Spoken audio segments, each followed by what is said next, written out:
Bueno, pues el texto en el que vamos a estar reflexionando en esta mañana es un texto muy conocido, se encuentra en Efesios 6, del 10 al 20, pero todavía no lo vamos a leer. Vamos a esperar un poquito, pero seguro que muchos de vosotros ya tenéis en mente de lo que vamos a hablar. La carta de los Efesios fue escrita por Pablo desde Roma, durante el primer encarcelamiento que él sufrió. Y es importante saber qué es lo que pasó en Éfeso, conocer la ciudad y para comprender realmente la dimensión que abarcan los versículos que vamos a leer. ¿Qué pasaba allí? ¿Con qué se tuvo que enfrentar Pablo y los cristianos de esa ciudad de Éfeso? La ciudad de Éfeso era una de las ciudades más importantes del Imperio Romano en aquel momento, en la zona de Asia. Y aunque Pérgamo era la capital de la provincia de Asia, Éfeso era mucho más importante, posiblemente por la situación en la que estaba, porque era una intersección de rutas comerciales entre Roma y Oriente, era como que estaba en la mitad.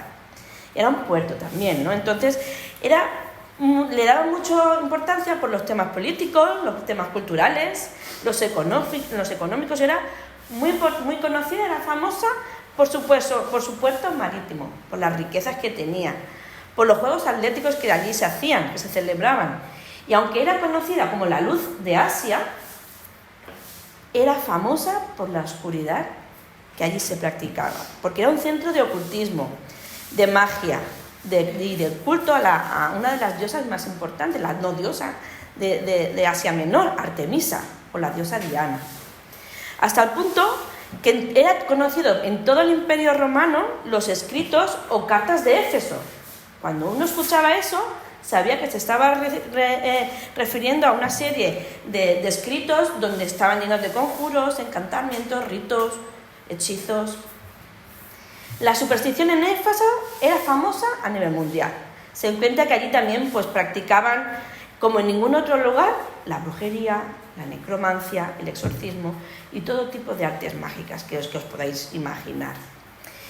El centro de todo mal en la ciudad de Éfeso, sin ninguna duda, era Satanás, Y además lo era de una forma evidente, es que tú lo veías, Había muchas religiones, muchos no dioses que adorar y al que rendir culto, pero el principal, como ya hemos dicho, era a la diosa Diana. Decían que era la diosa madre de toda Asia. Toda la vida en Éfeso giraba en torno a su templo. El templo servía de banco, controlaba la ciudad, sacaba el máximo provecho de los peregrinos, porque los peregrinos que allí iban, cogían la figurita, compraban el no sé qué, o hacían algún rito, o sea, que se enriquecían a través de todo lo que estaba alrededor de este templo. Era una ciudad refugio para los criminales. Imaginaros, era todo sincretismo, magia, se fundía todo, los espíritus, los dioses, los magos, los sacerdotes, los templos, hay una amalgama y una unión. El templo a la diosa Diana era conocido como una de las 7 maravillas del mundo antiguo. O sea, era un lugar palpable la oscuridad que allí había. Pero a pesar de eso, Pablo hizo brillar la luz del Evangelio. Porque tal como nos relata el libro de Hechos, en 2 años que estuvo allí, toda Asia había escuchado el Evangelio a través del ministerio de Pablo. Vamos a leer Hechos 19, del 9 al 10. Hechos 19, del 9 al 10. Pero endureciéndose algunos y no creyendo, maldiciendo el camino delante de la multitud, se apartó Pablo de ellos y separó a los discípulos, discutiendo cada día en la escuela de uno llamado Tirano. Así continuó por espacio de 2 años, de manera que todos los que habitaban en Asia, judíos y griegos, todos oyeron la palabra del Señor. Gracias a la labor de Pablo y a la iglesia que allí se originó, hubieron muchos que dejaron sus prácticas ocultistas y aceptaron la verdad del Evangelio, hasta el punto que hicieron un acto público donde quemaron esas famosas cartas, esos famosos escritos de Éfeso. Y eso lo relata también el libro de Hechos, en el capítulo 19, que nos explican cómo quemaron hasta 50.000 piezas de esos libros. ¿Sabéis qué valor tenía? 50.000 piezas de plata, que equivaldría al jornal de 140 años. O sea, imaginaros el valor, ¿no? Imaginaros las consecuencias que eso tuvo también.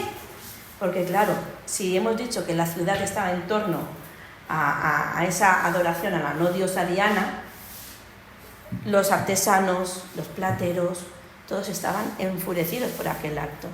Incluso llevaron, en algún momento, podemos seguir leyendo el capítulo 19 de Hechos, relata cómo fueron por el grupo de cristianos en aquel momento y los llevaron hasta al teatro. Y se libraron por los pelos de que les dieran una paliza o que los mataran o cualquier cosa. Los creyentes de Éfeso sufrieron mucho. Vamos a repasar estos versículos, esta historia, en Hechos 19, del 23 al 41. Hechos 19, del 23 al 41. Vamos a leer algunos versículos.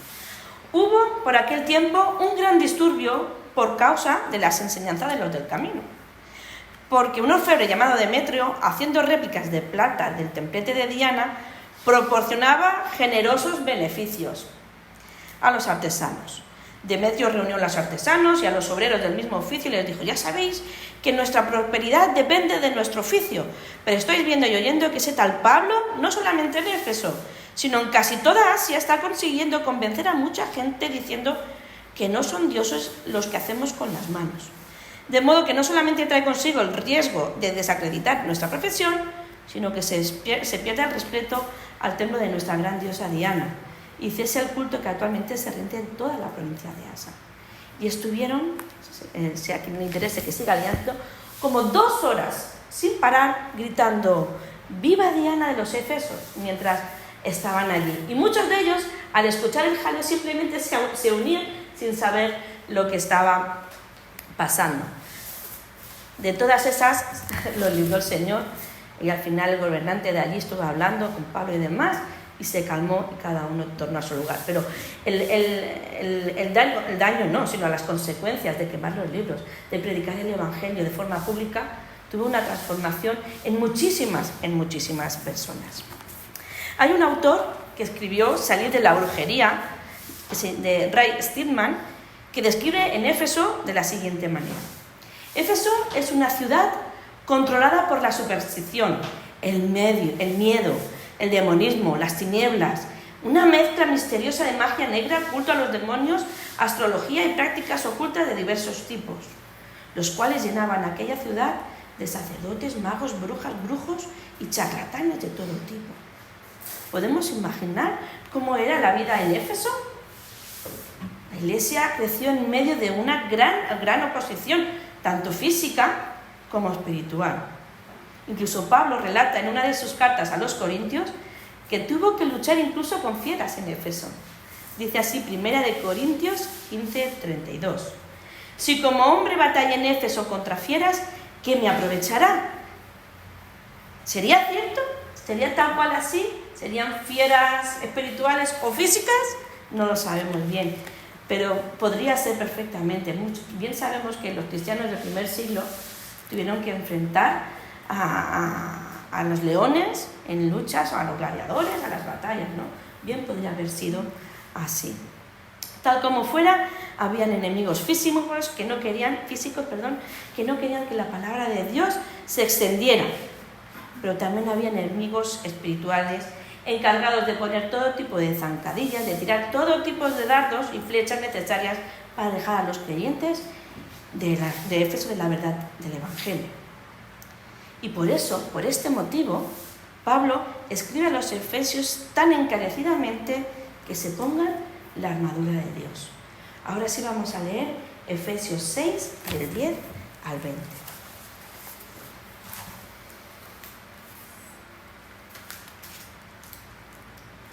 Efesios 6, del 10 al 20. Por lo tanto, hermanos míos, fortaleceos en el Señor y en el poder de su fuerza. Revestíos de toda la armadura de Dios para que podáis estar firmes contra los engaños del diablo. Porque no tenemos luchas contra enemigos de carne y hueso, sino contra autoridades, contra poderes, contra los señores que dominan este mundo de tinieblas, contra las fuerzas espirituales del mal que están en las regiones celestes. Por tanto, tomad toda la armadura de Dios para que cuando llegue el día malo podáis resistir y permanecer firmes después de haber acabado todo. Estad, pues, firmes, ceñid a vuestra cintura con la verdad, revestíos con la coraza de justicia y calzados los pies con la disposición de anunciar el Evangelio de paz. Sobre todo, tomad el escudo de la fe, con que podéis apagar todas flechas incendiarias del maligno. Tomad el casco de la salvación y la espada del Espíritu, que es la palabra de Dios. Orad en todo tiempo, con toda oración y súplica en el Espíritu. Estad alerta y orad con insistencia y perseverancia por todos los creyentes. Orad también por mí, para que cuando hable me sea dada la palabra adecuada para dar a conocer con valor el ministerio del Evangelio, por el cual soy embajador encadenado. Orad para que hable con él con valor, como debo hacerlo.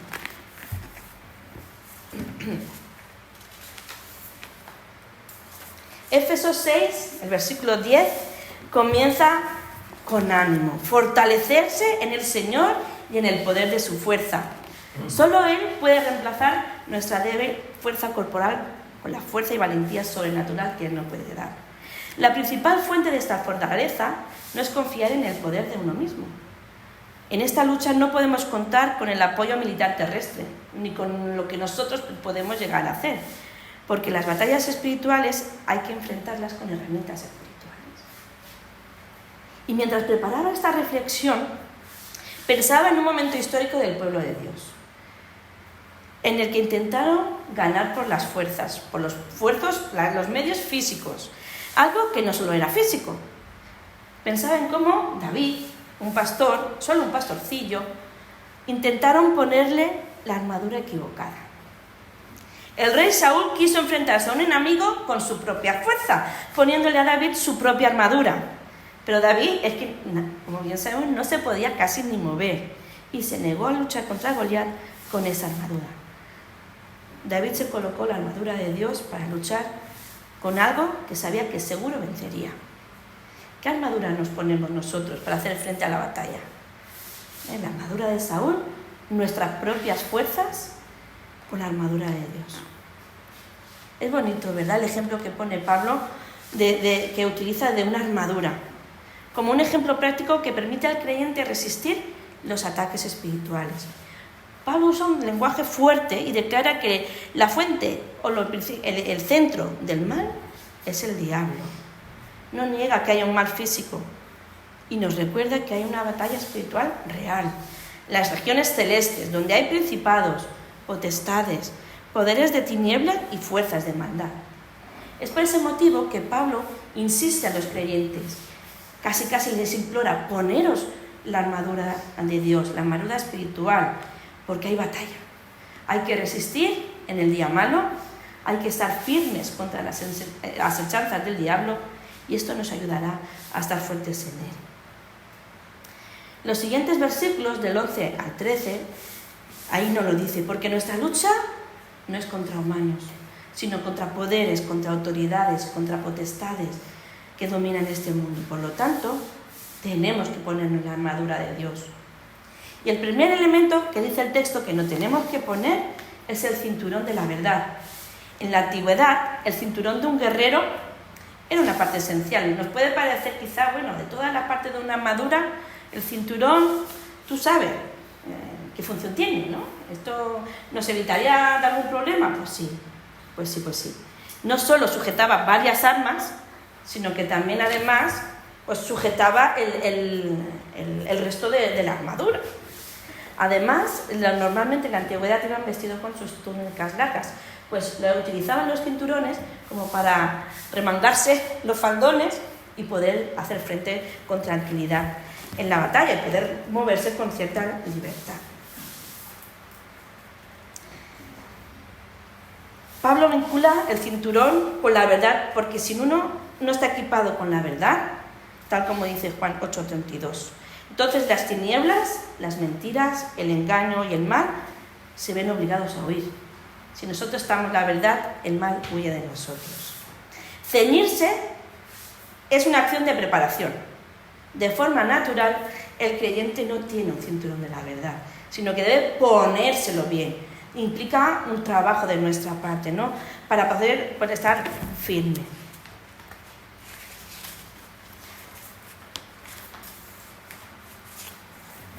Hoy en día, este elemento es importante porque ya no existen verdades sólidas. La verdad, hoy en día todo vale. La verdad es relativa y tu verdad puede estar bien, pero no tiene por qué ser una verdad para mí. Por eso, ser conscientes de que la palabra de Dios es la verdad sobre la que descansan nuestras vidas es una herramienta útil para enfrentar las batallas del día a día. Otro elemento de nuestra armadura es la coraza de justicia. Y curiosamente la referencia que utiliza Pablo era una pieza de armadura pero antigua, no la que estaban utilizando en aquel momento en el imperio. En los tiempos griegos y romanos tempranos utilizaban una coraza, una pieza sólida, que formaba una parte por el pecho, una parte por la astral y estaba unido de alguna manera. Los soldados en la época de Jesús llevaban cota de malla y lorica segmentada, una chaqueta de cuero que tenían largas solapas de metal colgando. Era algo así como un chaleco antibalas de los de hoy en día. Y era mucho más flexible y proporcionaba una mejor protección con una coraza. ¿Cuán importante es la coraza de justicia? Pues Dios promete grandes recompensas a los que siguen la senda de rectitud. En Proverbios 11, 4, 6 dice que no aprovecharán las riquezas en el día de la ira, mas la justicia librará de muerte. La justicia del perfecto enderezará su camino, mas el impío por su impiedad caerá. La justicia de los rectos los librará, mas los pecadores serán atrapados en su pecado. Lo que nosotros como seres humanos podemos considerar justo y agradable a Dios, no siempre está de acuerdo con lo que Dios considera justo. Nuestra meta es vestirnos con la justicia de Dios. Y esta justicia se convierte en nuestra cuando nos comprometemos a vivir con fe y obedecer los mandamientos de Dios. Los mandamientos de Dios, como dice el Salmo, son su justicia. Y cuando obedecemos a Dios en nuestra vida, estamos usando activamente la coraza de justicia. ¿Cuál es el primer paso que debemos de dar para alcanzar nuestra meta? Hay un proverbio que dice que un viaje de 1000 millas comienza con un solo paso. Pues igualmente, el proceso de ponernos la coraza de justicia comienza con una sola decisión. Nuestra vida consiste en una serie de decisiones y podemos empezar un día a la vez. Con la ayuda de Dios podemos elegir que nos muestre cuál es nuestra decisión correcta. Otro elemento de nuestra armadura es el calzado del Evangelio. Los zapatos eran hechos a partir de 3 cepas de cuero, las cuales se levantaban y se ataban alrededor del tobillo. Esta sandalia, pues, imaginaros, pues, protegía contra ampollas, contra diferentes tipos de armaduras de pies, y además se ponían como unas tachuelitas o clavitos en la suela para dar más firmeza a los terrenos irregulares. El Evangelio de la Paz nos proporciona la preparación o el cimiento que necesitamos para enfrentar nuestras batallas en la vida. Fijaos que justo antes de que Jesús ascendiera al cielo, encomendó una gran misión. ¿Cuál es? La de caminar, ¿no? La de ir y hacer discípulos. Tenemos que compartir y difundir el Evangelio.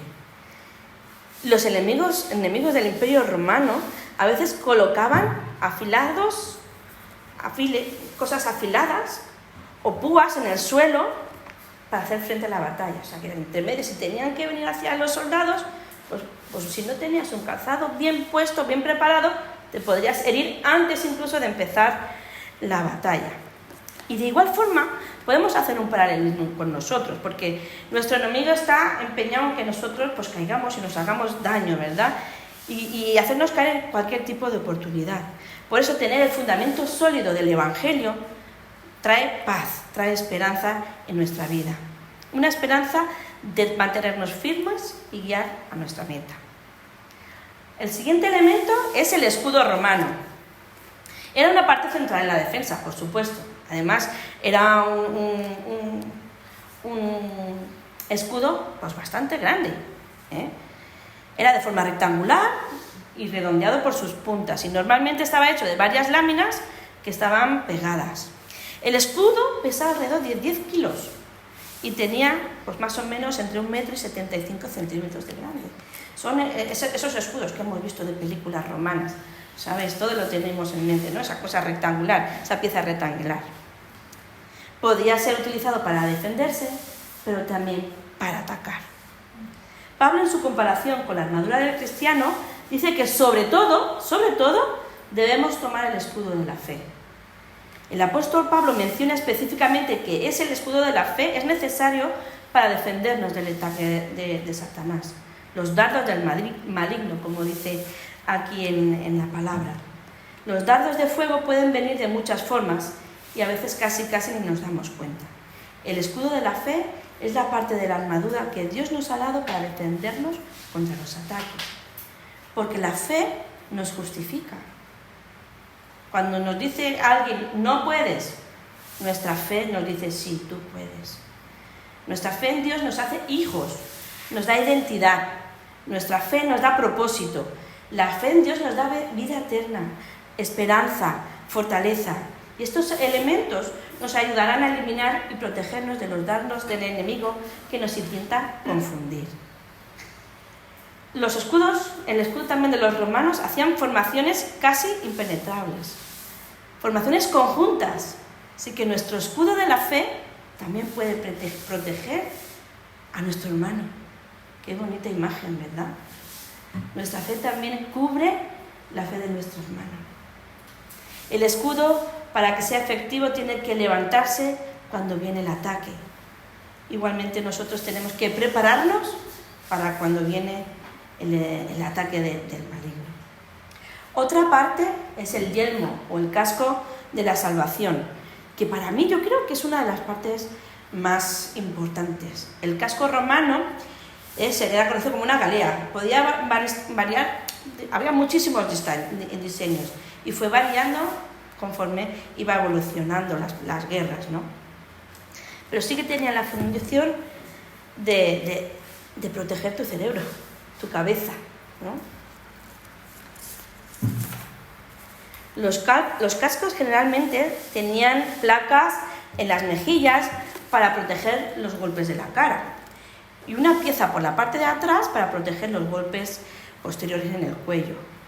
Además, al principio del primer siglo, los cascos romanos incluían como una especie de cresta por esta parte de aquí para proteger los ojos, para que en cualquier momento tú tuvieras tu mente, tu visión perfecta de lo que tenías por delante, ¿no? De lo que tenías que hacer.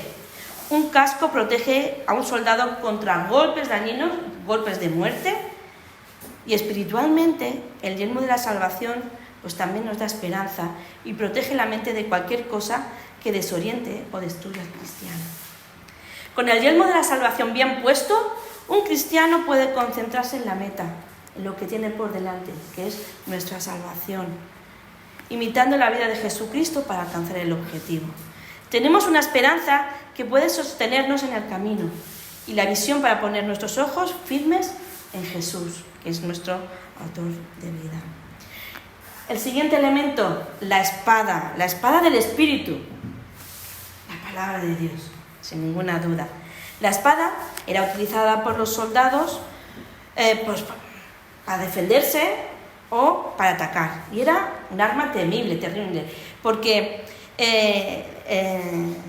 la espada estaba afilada por los dos lados. Esta era la novedad de la espada de los romanos. Se llama el gladius.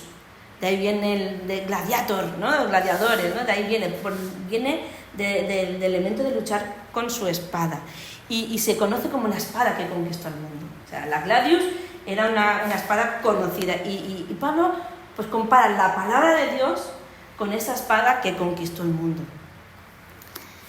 Este no es el único lugar donde hace referencia de la palabra de Dios como si fuera una espada, porque en Hebreos también hay una referencia, porque la palabra de Dios es viva y eficaz y más cortante que toda espada de 2 filos. Se estaba refiriendo a las gladios, y penetra hasta el alma y el espíritu y las coyunturas y los tuétanos y discierne los pensamientos y las intenciones del corazón. Y no hay cosa creada que no sea manifestada en su presencia, antes bien todas las cosas están desnudas y abiertas en los ojos de aquel que tenemos que dar cuenta. La palabra de Dios es más afilada que la gladios, es más afilada que ella, y es capaz de penetrar hasta lo más profundo de nuestro corazón, nuestras intenciones, nuestras actitudes. Es una herramienta de discernimiento en manos de personas, que en nuestras manos, ¿no? Podemos discernir también con la palabra de Dios. Mientras que el gladius era la principal arma ofensiva, la espada de los legionarios también era necesaria para defender, y se utilizaba para detener o desviar el ataque del oponente. Y de la misma manera, la palabra de Dios también es valiosa para defenderse contra los ataques del espíritu, ataques espirituales, perdón. Jesucristo mismo demostró lo valioso que es estar cimentados en la palabra de Dios cuando fue atacado por Satanás.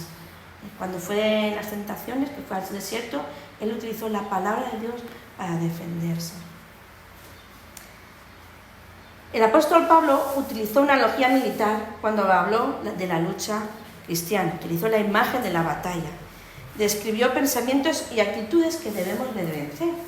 De la misma manera que un soldado usa esas armas para derrotar al enemigo, así también nosotros tenemos que utilizar. La batalla es real. No es algo ajeno a nosotros, no es algo místico, no es algo de películas, ¿no? De terror, no. O sea, no para tener miedo, ni muchísimo miedo, pero es una cosa que es real, que nos afecta, sino que está ahí, patente. Quizá visualmente no es igual que en Éfeso, donde era muy patente, porque por las calles pues verían un brujo, o un sacerdote de Diana, o alguien haciendo un hechizo, un maleficio, o cualquier cosa.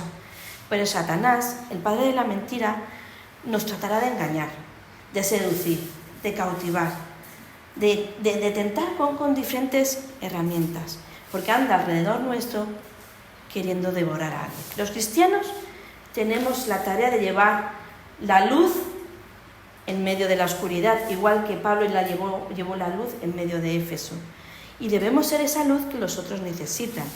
Debemos impactar en nuestro entorno con el Evangelio de Cristo, con su palabra. Y debemos dejar deslumbrar. Hay que estar preparados para la batalla. No importa cuán buenas sean nuestras intenciones, si no estamos bien preparados, caeremos. Nos sentiremos abrumados y azotados por el miedo cuando enfrentemos obstáculos. El mundo está lleno de asuntos espirituales que nos van a intentar llevar a cabo de cumplir nuestra misión. En la sociedad actual existe un pluralismo religioso. Tenemos una espiritual revestida de buenas intenciones. Eso lo podemos ver a nuestro alrededor. Las artes místicas, lo esotérico, atraen a muchos, intentan convencerles, pero esto es una espiritualidad falsa que tiene una base en lo enemigo. ¿Cómo podemos ver esas cosas? Por ejemplo, todo está hipersexualizado desde edades muy tempranas, mandando unos valores muy contrarios a la palabra. Las adicciones, eso está generalizada y tenemos un fácil acceso a ello, cualquier tipo. Podemos pasar horas y horas frente a pantallas, tanto niños como adultos, Esto no es una cosa de adolescentes, el problema es real en todas las edades. Pero luego sí que es verdad, no tenemos tiempo para orar o para meditar, y esto provoca en nosotros adormecimiento, nos acomodamos. Tenemos luchas contra el orgullo, contra la falta de perdón, con la pornografía, con la ansiedad, con el exceso de preocupación, con nuestra identidad sexual, con nuestro compromiso con el Señor. Luchamos, esas son nuestras batallas. Tenemos batalla con nuestro llamamiento, con la misión que el Señor ha puesto en cada uno de nosotros. Tenemos luchas contra la frialdad espiritual. Luchamos con el temor al hombre. ¿Qué va a pensar este si hago esto? ¿O qué va a pensar el otro? Tenemos miedo. Esas son nuestras batallas. No son como las de los cristianos de Éfeso, probablemente, pero sí son batallas que nos llegan a diario.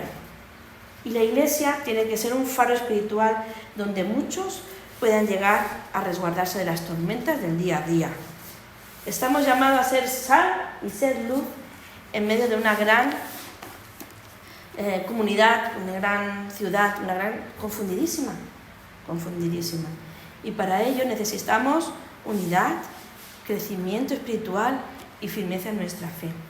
El mensaje de la carta de Éfesos sigue siendo absolutamente relevante para nuestros días, porque necesitamos conocer nuestra identidad en Cristo, caminar en santidad y vestirnos con la armadura de Dios.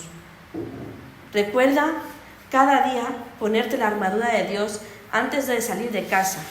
Abróchate el cinturón de la verdad, ajusta la coraza de justicia, anúdate el calzado del evangelio de paz, levanta el escudo de la fe, ponte el yelmo de la salvación, desenvaina la espada, que es la palabra de Dios, y envuelve toda la armadura con oración. Orad, orad, orad. Son las últimas palabras de Pablo en este capítulo. Orad sin cesar y revestíos de toda la armadura de Dios. Hasta aquí la palabra.